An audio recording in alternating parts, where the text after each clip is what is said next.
Baik sahabat, tadi tentunya saya berharap sahabat-sahabat semua sudah membuat tabel modal tangible.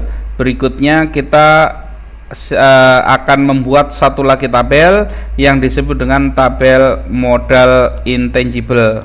Nah, ini modal intangible ini adalah modal yang tidak kita lihat, modal yang tidak bisa kita pegang, tidak bisa kita raba.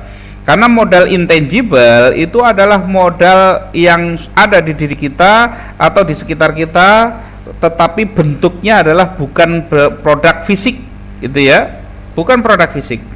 Nah, ini agar membuka wawasan bagi sahabat-sahabat semua, ternyata yang namanya modal tidak harus uang. Di sini sahabat, contoh di sini adalah tabelnya sama ya, tabelnya sama dengan tabel modal tangible. Cuman di sini adalah potensinya berbeda. Di sini kalau tadi adalah produk fisik, di sini adalah kita yang kita miliki adalah berupa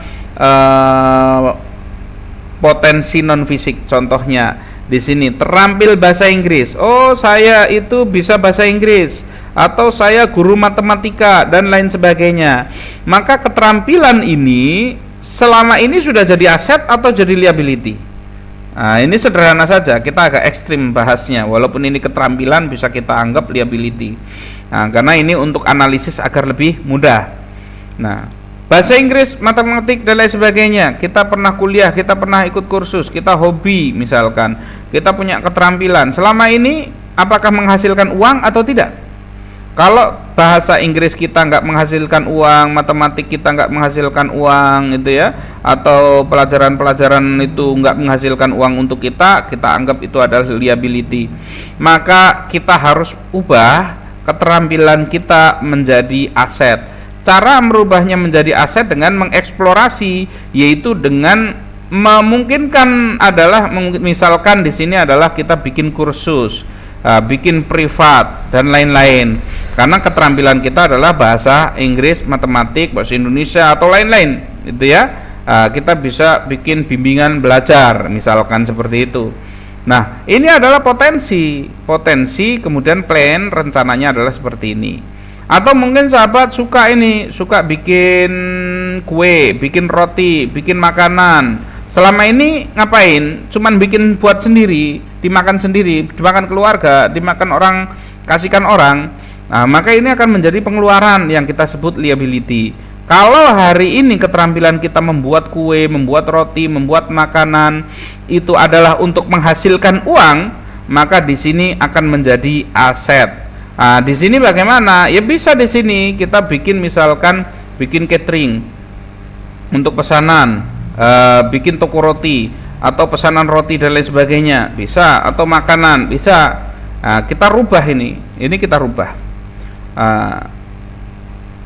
Anda suka bermain Facebook, bermain Instagram dan lain-lain. Selama ini cuman buat komen-komen gak jelas, selama ini cuman bikin status-status tidak jelas, maka kalau isinya cuman seperti itu kita anggap liability, karena ngabis-ngabisin duit, ngabis-ngabisin kuota. Tapi kalau nanti kita pakai Facebook kita untuk jualan online, Instagram kita untuk jualan online, disinilah nanti kita itu akan merubah liability yang ini tadinya hobi bermain Facebook, Instagram ini menjadi liability, menjadi beban, akan menjadi aset. Nah, maka di sini apa yang kita lakukan? Bisa untuk jualan online. Nah, ini misalkan seperti itu, kita jadikan media marketing.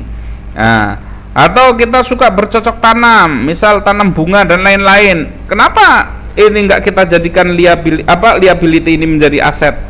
Dengan apa? Dengan berbisnis, misalkan kita jualan bunga. Nah, karena kita suka bunga, ya sudah, kita kerjakan saja, bikin bunga, misalkan kebun bunga, kemudian kita tanam tanaman hias itu ya, kita jual tanaman hias dan lain sebagainya. Ini suka menanam sayur-sayuran, kenapa enggak kita tanam sayur kemudian untuk diproduksi dan dijual. Ini suka bermain dengan anak-anak atau potensi nih, suka bermain dengan anak-anak, potensinya apa? Banyak potensinya. ketika kita suka bermain dengan anak-anak, potensinya mungkin di sini kita bisa bikin playgroup misalkan. Nah, sekarang banyak playgroup yang tujuannya tidak hanya sekedar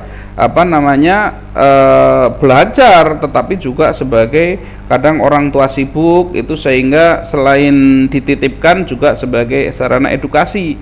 Maka ada peluang ini. Ya sudah, suka main dengan anak-anak bisa jadi aset. Dengan apa? Dengan buka misalkan tadi, dengan buka misalkan playgroup, misalkan seperti itu, dengan buka kursus untuk anak-anak misalkan. Lingkungan banyak TK, banyak SD, banyak SMP misalkan. Oh, di sini ada peluang apa?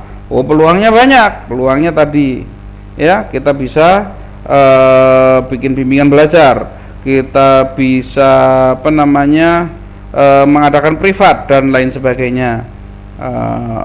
Daerah dekat dengan pasar, apa peluangnya? Oh, peluangnya mungkin kita bisa memproduksi suatu barang, suatu produk, misalkan makanan, misalkan bikin kue, bikin roti seperti tadi, yang itu bisa kita pasarkan di pasar, kita titipkan, konsinyasikan dengan pedagang-pedagang yang ada di pasar misalkan.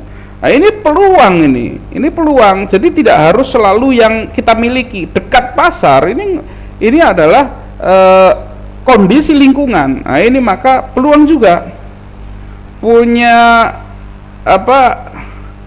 hubungan misalkan ya, punya. Nah, ini misalkan punya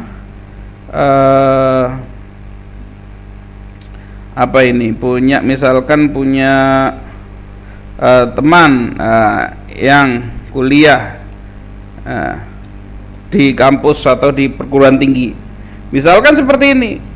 Punya teman ini pun adalah bisa liability nih, ngajak main kemana-mana nggak jelas, tetapi mereka nanti bisa kita jadikan aset. Nah, bagaimana cara menjadikan punya teman kok bisa dijadikan aset? Bisa kita jadikan misalkan, oh, anak-anak yang ada di kampus-kampus itu bisa kita ambil, bisa kita ajak kerjasama. Yuk, kamu mau nggak penghasilan tambahan? Ngapain penghasilan tambahannya? Penghasilan tambahannya adalah saya punya privat. Misalkan saya punya privat sehingga saya membutuhkan tenaga dan Anda nanti adalah sebagai tenaga kerjanya. Nah, ini seperti itu. Jadi kita bisa manfaatkan. Punya teman bisa kita manfaatkan. Enggak punya keahlian tapi punya teman yang punya keahlian, maka itu adalah potensi yang bisa kita manfaatkan. Maka sekecil apapun potensi yang kita miliki, baik itu yang tangible maupun yang intangible, maka semuanya bisa kita eksplorasi untuk menghasilkan, untuk menjadi sebuah peluang bisnis. Sahabat, ketika sudah melihat tadi ya, ada modal tangible dan intangible, maka kita tinggal lihat ini. Tadi ada modal tangible, ada modal intangible, tinggal kita mana yang cocok dengan kita. Misalkan modal tangible-nya, saya suka bikin roti kue, maka ini tinggal kita lihat di modal tangible, suka membuat kue, roti, makanan. Ini contoh saja. Maka kita lihat di modal tangible, mungkin nggak kita untuk bisnis membuat kue, roti, dan makanan ini. Ini ya, misalkan ini saya kasih warna ya. Nah, ini misalkan suka membuat kue, roti, makanan. Modal tangible-nya mana yang bisa kita lakukan? Oh, saya punya peralatan dapur. Oke, masuk. Berarti ini nanti bisa, potensinya bisa kita kembangkan karena ada ini. Oh, kita sudah punya peralatan dapur. Ada rumah tinggal untuk produksi. Oke, masuk. Ada mobil. Oh, saya nggak ada mobil, tapi ada motor. Oh, ada motor. Berarti ini bisa untuk sebagai sarana kita nanti mengirim barang misalkan. Ada HP. Oke, ini bisa untuk strategi pemasaran di online. Ada laptop. Oke, ini bisa. Misalkan ada laptop, misalkan ya, ada laptop atau ada internet misalkan.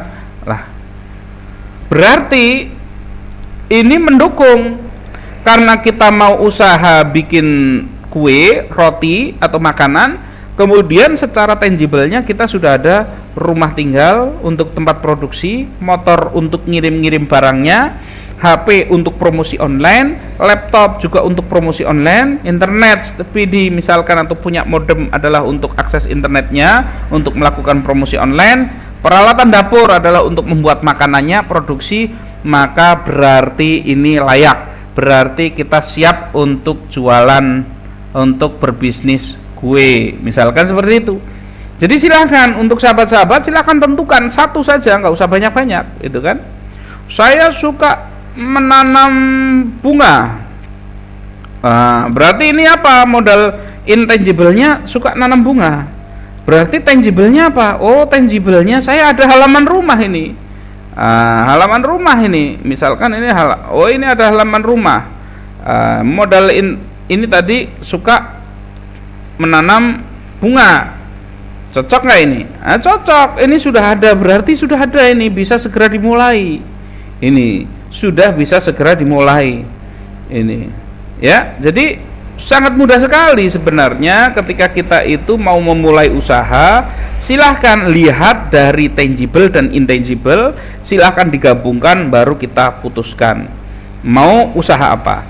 Lah, oke sahabat, nanti silahkan tentukan ya, silahkan tentukan mana usaha yang mau dipilih oleh sahabat untuk dijadikan sebagai bisnis pokok, gitu ya.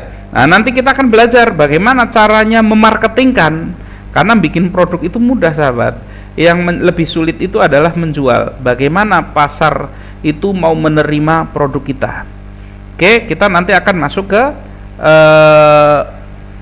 pembahasan berikutnya, yaitu tentang strategi marketing.